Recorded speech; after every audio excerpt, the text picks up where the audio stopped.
Hello everyone, welcome back to channel Foster academy and I hope you are and healthy. This is Shweta Panchal और स्वागत है आपका आज के इस वीडियो में। और इस वीडियो में जैसा कि आप सभी को पता ही है, डिस्कस करने वाले हैं बहुत सारी इंपॉर्टेंट चीजें जो कि आपकी एग्जाम के पॉइंट ऑफ व्यू से काफी इंपॉर्टेंट है। और एग्जाम फॉर्म जब आप फिल करेंगे उससे पहले भी आपको ये सब चीजें जानना जरूरी है। तो हमने अभी नोटिफिकेशन में डिस्कस किया था कि कितनी वैकेंसीज हैं। अब हम आगे डिस्कस करेंगे इसमें कुछ और चीजों के बारे में। साथ ही अगर आपको सिलेबस पता करना है सीनियर टीचर का, वरिष्ठ अध्यापक यानी सीनियर टीचर एसएसटी के लिए, तो आपका कंप्लीट जो सिलेबस है वो डिस्क्रिप्शन बॉक्स में मैंने मेंशन कर दिया है, तो आप वहां पर जाकर इजीली चेक कर सकते हैं। ठीक है, तो चलिए देख लेते हैं हम। तो यहाँ पर जैसे कि हमने अभी देखा था, ये सारी आपकी वैकेंसीज हैं संस्कृत, हिंदी, इंग्लिश की। इसके अलावा आपकी सोशल साइंस की वैकेंसीज और मैथ्स की वैकेंसीज देखने को मिली यहाँ पर। इसके अलावा एक साइंस की वैकेंसी भी देखने को मिली। यहाँ पर फॉर्म जब आप फिल करेंगे तो काफी सारे क्वेश्चंस आपके माइंड में होंगे। तो सबसे पहले यहाँ पर हम एक चीज देख लेते हैं, फॉर्म फिल करते समय आपको किस चीज का ध्यान रखना है। जैसे कि आपने एनएसए और एसए देखा होगा, ठीक है।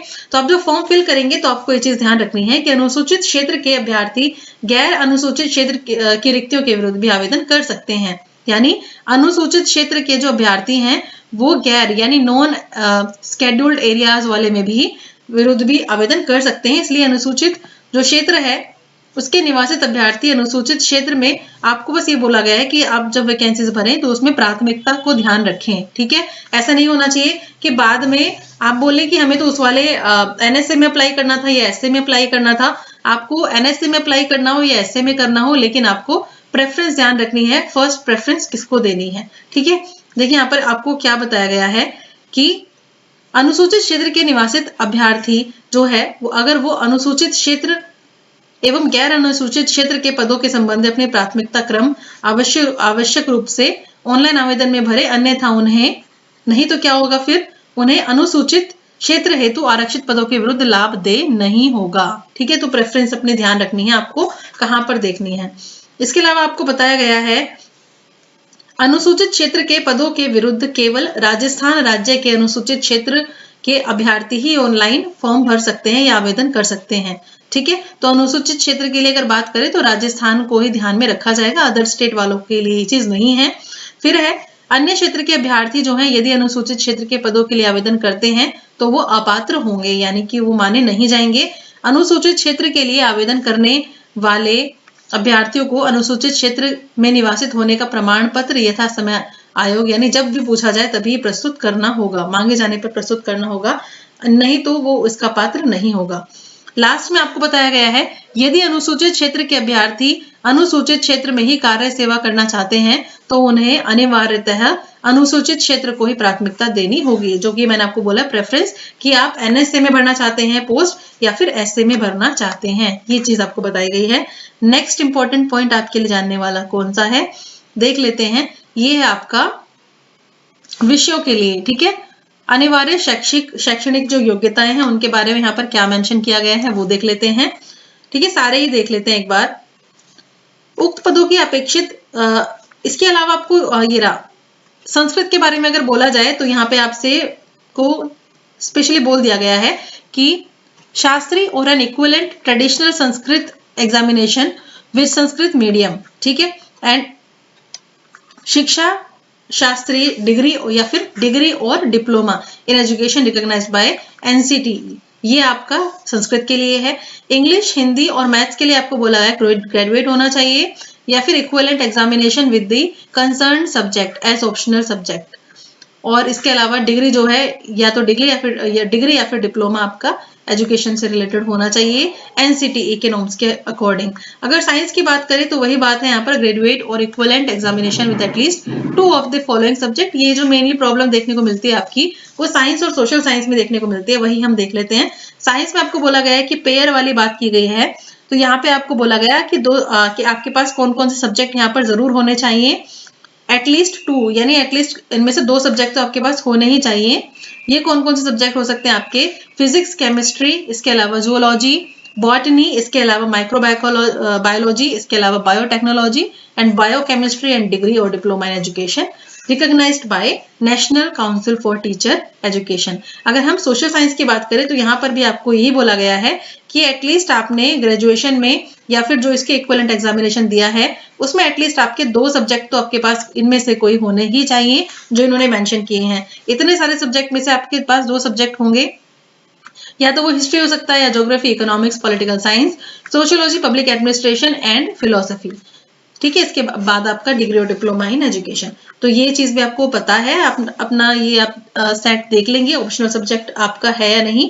अगर है तो बहुत अच्छी बात है, आप अप्लाई कर सकते हैं। इसके अलावा आपको क्या बोला गया है, अपीयरिंग वाले जो बच्चे हैं वो भी यहाँ पर अप्लाई कर सकते हैं, लेकिन उसे आयोग द्वारा आयोजित लिखित परीक्षा से पूर्व शैक्षणिक अर्हता अर्जित करने का सबूत देना होगा। ठीक है, नेक्स्ट आपका वेतन का पे मैट्रिक्स, ये तो आपको पता ही है क्या है। नेक्स्ट आपका आयु सीमा, आयु सीमा से रिलेटेड आपका कुछ एक चीज यहाँ पर मेंशन की गई है। और आपको यहाँ पर अगर हम बात करें इससे रिलेटेड कि रिजर्वेशन वगैरह से रिलेटेड कि किसको कितना फायदा मिलेगा, कितने जो एज है उसमें रिलैक्सेशन में दिया गया है। तो सबसे पहले देख लेते हैं कि आपने जब ऑनलाइन फॉर्म भरा था तो उसकी जो गणना होगी यानी एज की जो काउंटिंग होगी वो आपकी 1/7/2022 के हिसाब से होगी। और आपको ये बताया गया है क्योंकि ये जो नोटिस है, ये जो विज्ञप्ति है 2022 की थी, इसलिए जो अभ्यर्थी दिनांक 1/7/2024 को अधिक आयु होते हैं उन्हें संबंधित सेवा नियम में विहित प्रावधान के अनुसार ऊपरी आयु सीमा यानी अपर एज के लिमिट के हिसाब से 1 वर्ष की अतिरिक्त छूट दी जाएगी। नेक्स्ट हम बात कर लेते हैं और चीजों के लिए। ये सारे के सारे जो रिजर्वेशन अप्लाई होते हैं ये राजस्थान के जो लोग हैं, राजस्थान के जो कैंडिडेट्स हैं उनके ऊपर अप्लाई होते हैं। तो ये बता रहे हैं कि वो सभी लोग जो SC ST या फिर बैकग्राउंड क्लास या MBC यानी मोर बैकग्राउंड क्लास या फिर इकोनॉमिकली वीकर सेक्शन राजस्थान के हैं, उनको कितने टाइम की छूट दी जाएगी, एज की छूट दी जाएगी, उनको 5 साल की छूट दी जाएगी एज में। ठीक है, और राजस्थान में ही अनुसूचित जाति, जनजाति, पिछड़ा वर्ग, अति पिछड़ा वर्ग की जो महिला है यानी स्पेशली यहाँ पर बात की गई है फीमेल जो कैंडिडेट्स हैं उनके लिए, विमेन के लिए, तो उनको 10 साल की छूट दी जाएगी। ठीक है, इनके लिए 10 साल की छूट है। और जो अगर मेल्स की बात की जाए तो मेल्स को यहाँ पर 5 साल की छूट दी गई है, और फीमेल की अगर बात की जाए फीमेल कैंडिडेट्स की तो उनको 10 साल की छूट दी गई है।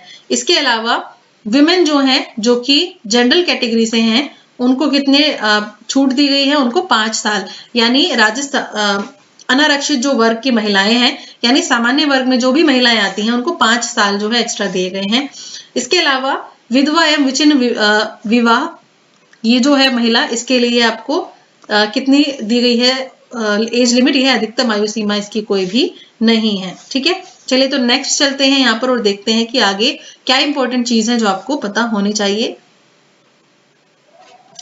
ये सब आप पढ़ लेंगे एक बार जरूर। ठीक है, नेक्स्ट हम चलते हैं यहाँ पर ये देखने के लिए कि और क्या क्या चीजें मेंशन की गई है। चयन प्रक्रिया की अगर हम बात कर लेते हैं तो चयन प्रक्रिया में यहाँ पर क्या बताया गया है कि अभ्यर्थी जो कैंडिडेट्स हैं उनका जो सिलेक्शन होगा वो कैसे होगा। तो लिखित परीक्षा आपकी है, आपको पता ही है, सिलेबस आप देख सकते हैं, डिस्क्रिप्शन बॉक्स में मेंशन है। आवश्यकता पड़ने पर आयोग जो है वो क्या कर सकता है, मूल्यांकन में मॉडरेशन कर सकता है, नॉर्मलाइजेशन कर सकता है, पद को अपनाया जा सकेगा। संबंधित सेवा नियम के नियम नंबर 26 के अनुसार आयोग द्वारा उपयुक्त पाए गए अभ्यर्थियों के नाम राज्य सरकार नियुक्ति प्राधिकारी को अनुशंसित किए जाएंगे जो कि लिखित परीक्षा में प्राप्त अंकों के मेरिट के क्रम में व्यवस्थित होंगे।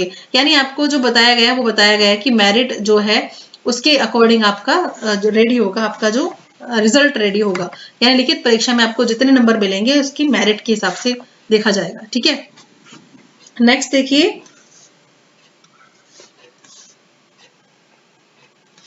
परीक्षा का स्थान के बारे में आपको बोला गया है कि आपको तभी के तभी बता दिया जाएगा जब एग्जाम होगा, उससे पहले आपको इन्फॉर्म कर दिया जाएगा। परीक्षा की योजना और उसका पाठ्यक्रम जो है वो मैंने मेंशन कर ही दिया, आप देख सकते हैं जाकर के। ठीक है, वेबसाइट पर भी ये अवेलेबल है और मैंने भी इसको बना दिया है इसकी वीडियो अलग से, TGT सॉरी इसके लिए आपका सीनियर टीचर सोशल साइंस के लिए। आप अप्लाई कर सकते हैं 6 तारीख से यानी 6 फरवरी से 6 मार्च 2024 तक। ठीक है, ये चीज भी आपको ध्यान रखनी है। नेक्स्ट हम बढ़ते हैं आगे और देख लेते हैं कुछ और इंपॉर्टेंट पॉइंट्स जो आपको जरूर याद रखने हैं एग्जाम से पहले। ठीक है, यहाँ पर अगर आपको फीस की बात करें, कितने फीस है, तो फीस से रिलेटेड शुल्क आपके कितना बताया गया यहाँ पर, सामान्य अनारक्षित पिछड़ा वर्ग और अति पिछड़ा वर्ग क्रीमी लेयर के जो अभ्यर्थी हैं उनकी 600 रुपये फीस रहेगी फॉर्म भरने की। इसके अलावा आरक्षित वर्ग की यहाँ पर बात करें, SC ST, इसके अलावा पिछड़ा वर्ग, नॉन क्रीमी लेयर, अति पिछड़ा वर्ग, OBC के बारे में, तो उनकी फीस है 400 रुपये। आर्थिक रूप से कमजोर वर्ग जो है उसके लिए दिव्यांगजन जो है उनके लिए आपकी फीस है 400 रुपये। तो इस तरीके से मेनली आपको ये ध्यान रखना है, आरक्षित वर्ग के बारे में जब बात करेंगे तो कि वो राजस्थान के लोगों की बात हो रही है, ठीक है। तो इनको ही रिजर्वेशन वगैरह का लाभ सिर्फ स्टेट के जो लोग हैं उनको ही मिलेगा। देखिए ये आपका जो पेपर के बारे में है ये मैंने आपको ऑलरेडी डिस्कस आपके साथ कर लिया है, लेकिन इससे जुड़ी कुछ और इंपॉर्टेंट चीज है उनको मैं आपको बता देना चाहती हूँ। यहाँ पे आपको बताया गया है सिलेबस के बारे में, उक्त पद हेतु आयोजित की जाने वाली परीक्षा के लिए OMR जो शीट है उसको विकल्प भरने के लिए आपको क्या क्या चीजें देखनी है और देखिए। अभी आपको बोला गया कि ईच क्वेश्चन हैज 5 ऑप्शंस, तो आपको ध्यान रखना है कि आंसर देने के लिए आपके पास ऑप्शंस कितने होंगे, 5 ऑप्शंस होंगे, 1 2 3 4 4 5। You have to darken only 1 circle, आपको सिर्फ एक सर्कल ही डार्क करना है और अपना करेक्ट आंसर वहां पर प्रोवाइड कराना है उनको। और आपका जो पेन यूज करना है वो यूज करना है ब्लू बॉल पॉइंट पेन, ठीक है। तो ब्लू पेन है ये भी आपको बता दिया गया है। Answer sheet using blue ball point pen. Next आपके लिए बोला गया है कि आपको बहुत जरूरी वाली चीज अनिवार्य है क्या, कि आपको हर क्वेश्चन में से एक को मतलब एक जो सर्कल है उसको फिल करना जरूरी है। It is mandatory to fill 1 option for 1 each question. If you are not attempting a question, then you have to darken the circle 5. अगर आप जो हैं आप क्वेश्चन अटेम्प्ट नहीं कर रहे हैं तो आपको कौन सा सर्कल भरना होगा, सर्कल नंबर 5। अगर आपने कोई भी सर्कल नहीं भरा हुआ है, if none of the 5 circles is darken, अगर पांचों में से कोई भी सर्कल आपने भरा नहीं है तो 1/3 आपकी जो है मार्क उसमें से काट लिए जाएंगे। ये चीज आपको बता दी गई है। आफ्टर सॉल्विंग क्वेश्चन पेपर को सॉल्व करने के बाद उनको क्या देखना है कि उन्होंने सारे के सारे जो क्वेश्चंस हैं उनको प्रॉपर तरीके से डार्क कर दिया है, फिल कर दिया है या नहीं। अगर नहीं किया है तो फिर आपको एक्स्ट्रा टाइम दिया जाएगा, 10 मिनट्स आपको इसीलिए प्रोवाइड किए जाएंगे ताकि आप इस चीज को देख सकें, ठीक है। Extra time for of 10 minutes beyond scheduled time is provided for this। इस चीज के लिए आपको चेक करने के लिए 10 मिनट और दिए जाएंगे। A candidate who has not darkened any of the 5 circle in more than 10% questions shall be disqualified।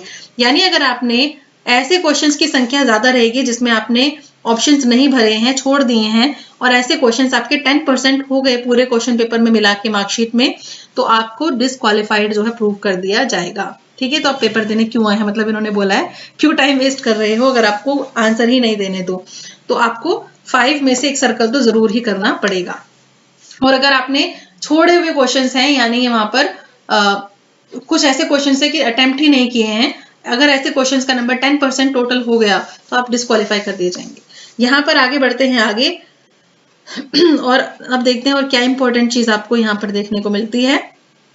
ये सारा आपका एग्जाम से रिलेटेड ही है कि आप किस तरीके से जो है अपना फॉर्म फिल करेंगे, सारे सर्टिफिकेट्स वगैरह रेडी करने हैं, वही वाली बात है। और आपको बताया गया है कि आवेदन अगर आपने कुछ गलती कर दी है उसमें फॉर्म भरने में, तो आपको एग्जाम से पहले, ठीक है, जब आपका एग्जाम होगा उससे कुछ दिन पहले जो है वो वेबसाइट ओपन की जाएगी और आप वहां जाकर इसको फिर से ठीक कर सकते हैं, करेक्शन उसके अंदर कर सकते हैं, आपको बताया जा रहा है, ठीक है। इस चीज का भी आपको ध्यान रखना है। नेक्स्ट बढ़ते हैं आगे।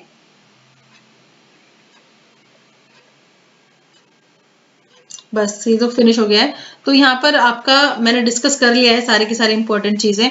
अगर आपको किसी भी चीज में कुछ और क्वेरी है तो आप मुझे कमेंट सेक्शन में पूछ सकते हैं, ठीक है। तो मेरे लिए जो आपका जो चीज है वो आपकी यही है कि आपको एज वगैरह ध्यान रखना है। इसके अलावा 2-4 चीज और है कि अप्लाई कैसे कर सकते हैं। तो अप्लाई कर सकते हैं अगर आप स्टेट में किसी कैटेगरी में आते हैं तो आप उसी कैटेगरी से फॉर्म भर सकते हैं। अगर आप स्टेट के बाहर हैं तो आपकी जनरल कैटेगरी ही मानी जाएगी। ये चीज आपको ध्यान रखनी है।